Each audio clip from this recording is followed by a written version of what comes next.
There's some NFL news that was really bizarre. If you kept an eye on it, kind of just saw the periphery, it was very interesting. And there was two real big takeaways I took from this, and that is that the Ravens decided yesterday to cut Earl Thomas. Their Pro Bowl safety, they signed him to a big 4-year, $55 million deal back in 2019, so just a year ago. Biggest deal for a defensive player in Ravens history. Kind of significant when you had, guys like Ray Lewis, guys like Ed Reed there for so long. I know the money's different, but it's still shocking to hear Earl Thomas, highest paid or biggest contract, I should say, given out to a Ravens defensive player in their history. And made the Pro Bowl last year, a Pro Bowl safety. Maybe not a big of an impact interception-wise or pass breakup-wise that he did in the Legion of Boom in Seattle. Well, obviously a little bit older coming off that horrific leg injury, but still a very good player. Again, a Pro Bowl player.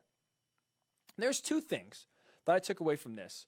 One that I got in a big Twitter fight over with a few of my Penn State friends, Jeff and Andy, that they think their mind hurts from that argument. My mind hurts. I'll tell you what it is in a second here. But there's one thing I want to get into actually that proved Lamar Jackson wrong. And if you don't know what I'm talking about, a month ago we discussed when it comes to Antonio Brown, right? To me, I wouldn't take the chance. He is toxic, and I understand the talent is there. It's a Hall of Fame talent at wide receiver. The distractions, the headache he brings isn't worth it.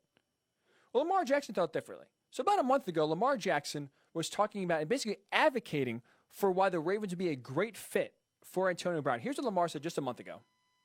The locker room here is different from any other locker room. Like, it's a brotherhood going on. It's none of that outside noise. It's strictly inside. Like, we worry about each other. We worry about what we have going on. We want to win. And I guess and him, he want to win. He want to play ball. I'm not sure why I was skipping that. I apologize for the audio not being great. But you get the overall message. The locker room can accept Antonio Brown. He can fit into where he won't be a distraction. They'll bring him in, the locker room, because it's close, it's a real brotherhood, and they are tight-knit. That they won't let Antonio Brown become a distraction the way he was in Pittsburgh, the way he was in Oakland, the way he was in New England. Well, Lamar, I'd love to get your thoughts now, seeing what happened with Earl Thomas, to where Friday, Earl Thomas allegedly misses a blown coverage. The other safety, Chuck Clark, gets upset. Thanks to Earl Thomas posting the play on his Instagram, we see Chuck Clark slams his helmet down in frustration. And according to reports, according to leaks, the two got into a discussion on the sideline about the missed assignment, and that led to Earl Thomas clocking Clark right in the face. Sent home from practice, told to stay home from practice on Saturday, and then on Sunday, we know, just about noontime, the Ravens decided to cut Earl Thomas, move on from him, take a big cap hit for this year, and just basically cut their losses. So I'm curious for Lamar, because if this locker room is such a brotherhood, if they were so close to where they don't allow distractions to enter the locker room, and if so, if the distraction does occur, they can settle it, move on, and, basically just continue to play ball, no problem. Because that's obviously not the case. Couldn't do it with Earl Thomas. From what you see, these are some, and this is obviously not a one-time issue, because fights happen in training camp, and no one gets cut by them, for the most part, unless you're just a bad player. But no one to the caliber of Earl Thomas gets in a fight and gets cut the next day. But now you start to read articles, reporters getting more details. This isn't the first incident of bad behavior by Earl Thomas that kind of rubbed his teammates the wrong way, got him frustrated. This is in the year plus he's been in Baltimore. He's either missed a bunch of meetings, showed up late to a bunch of meetings. He was said to not listen to the coaches. Now he's had multiple confrontations with teammates. Obviously, Chuck Clark, the latest. Last year, got into an incident with one of the defensive linemen because he didn't suit up for a game, and Earl Thomas thought he should have played. So does this sound familiar to you? Missing meetings or showing up late to meetings, not listening to coaches, and getting in multiple confrontations with teammates. Who does that sound like to you? Does it sound like one Antonio Brown? Because guess what? You hear from Pittsburgh, you hear from Oakland, you watch on Hard Knocks. That's essentially the same thing that happened. The great ownership, the great team that the Steelers are, the great culture they have, couldn't contain Antonio Brown. All the veterans that were there Ben Roethlisberger, obviously being a franchise quarterback, couldn't rein in Antonio Brown and get him focused on the field. Tom Brady, the Patriot way, Bill Belichick, couldn't keep Antonio Brown on the straight and narrow. So the locker room, when you hear about Earl Thomas, and this is really being the icing on the cake of him punching a player, Chuck Clark, in the face, this was the straw that broke the camel's back for this locker room. They were fed up, they were frustrated, and they said, screw it. I don't care if this guy's a Pro Bowl player.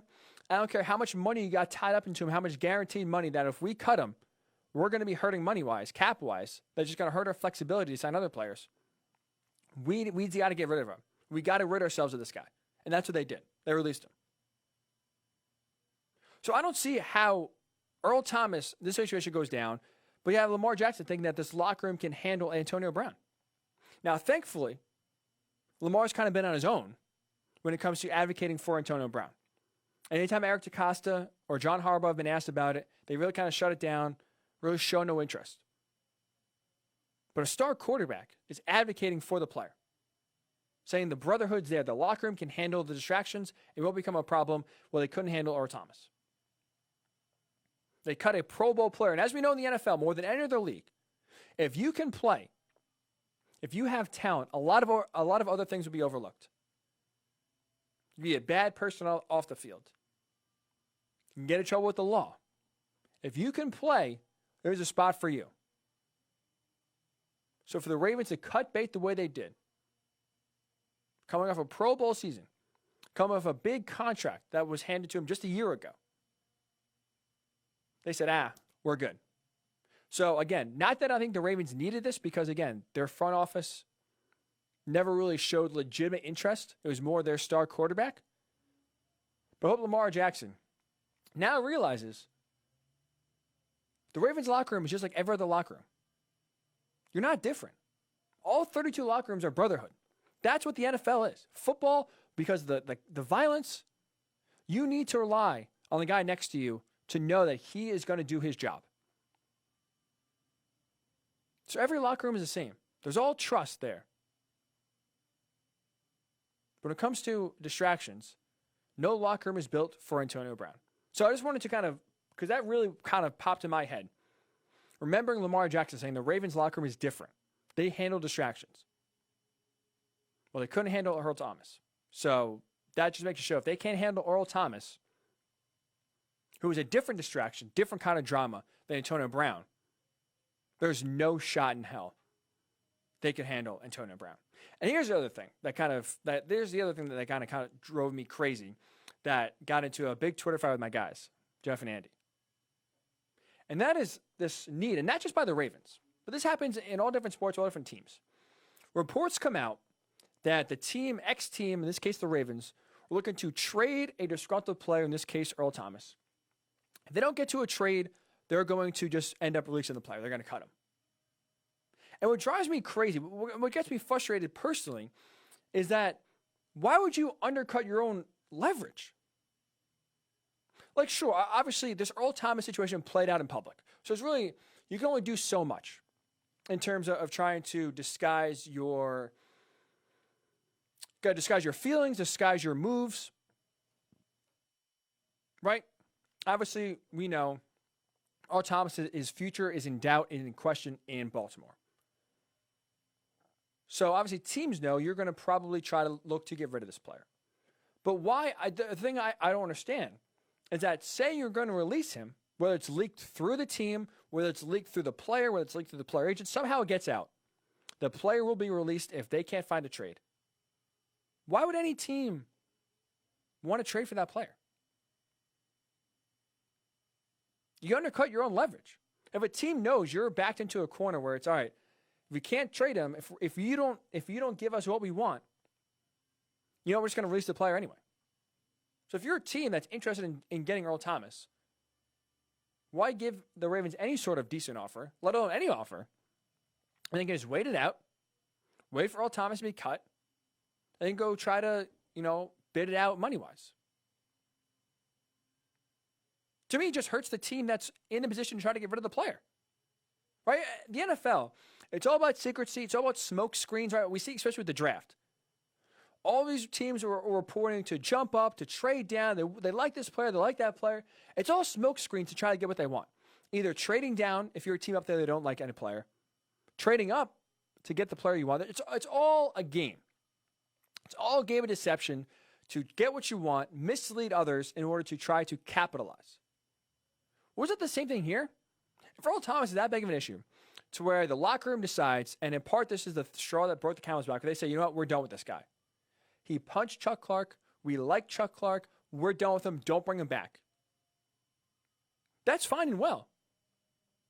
If you think for the team, for your own leverage sake, you'd say, all right, we're hearing offers for Earl Thomas. We'll keep him if we don't get a good offer. Maybe no offers. Maybe there are no good offers. All right, you tried, you cut him. I just don't get the need to announce you're going to cut a player if you can't find a suitable trade partner. I'll compare it to this, because this actually popped in my head this morning. Back, middle school, high school, remember the good old days? You had lunch before coronavirus. Go in the lunchroom, see what's in, see what mom packed for lunch that day. What if you open up your lunchbox? For me, I'm a big peanut butter and jelly fan. What if there was a tuna fish sandwich in there? Like, oh, tuna fish. I'm not eating this crap. No, thank you. And all of a sudden, what do? You don't throw it out. You don't announce to the world, oh, this tuna fish sandwich is gross. Who wants it? You say, hey, anyone up for a trade? Anyone down to, anyone in the market for a tuna fish sandwich? I have a tuna fish sandwich here. I'm listening to offers. I see you got some pretzels over there. I see you got some marshmallows. I see you have a peanut butter and jelly over there. Anyone in the market to, do a little trade. Especially in elementary school, you see it a lot. It was always a big deal, a lot of fun. Trading snacks. What can you upgrade? What can you get for what? Now, if I was in the market, if I didn't want the tuna fish sandwich, and I knew, worst case scenario, no one gave me a trade, or no one would want to trade their food, then I would just end up not eating it, basically throw it in the middle of the table so whoever wants it can have it. Why would I say that right away? Because if I was anyone else, I'd be like, I'll just wait for him to toss it. He's not going to eat it. So sure, maybe, I have I could give him the pretzels that I have. But, I could also keep the pretzels. And when I know that no one else wants to trade for the tuna fish sandwich, I'll take the tuna fish sandwich. Just undercutting your own leverage. That's all. So that was just, and again, the Ravens aren't the only team, so I'm not just putting this squarely on the Ravens' shoulders. But it's also more frustrating that teams undercut, whether they're leaked by their sources or not, because sometimes you can't control it. But you figure, and especially in the NFL, there's so much secrecy going on. It's all a game of leverage, all about trying to get one over on the other guy. Why you would announce, or why you would want why you would try your best, I should say, to keep it from coming out. You're going to cut the player if you can't find a deal. So that was just, well, again, one of my biggest things that I guess, Jeff, Andy, if you're listening, I have no clue. That's what drove me crazy. They seem to very much disagree. Very much disagree. But hey, that's, again, I don't get it. I honestly don't get it. You can try your best. You can try to trade him. You can say you're going to keep him and then in the end cut him. If you're going to get to the same result anyway, I don't get why I have to tell everyone, hey, we're going to cut him if we can't find a trade partner. Because guess what? If I'm the other team, if I'm listening, I'm not giving you a best offer. I might not even give you any offer. See if you can get him on the cheap. See if you can get him for a lot less without giving up anything.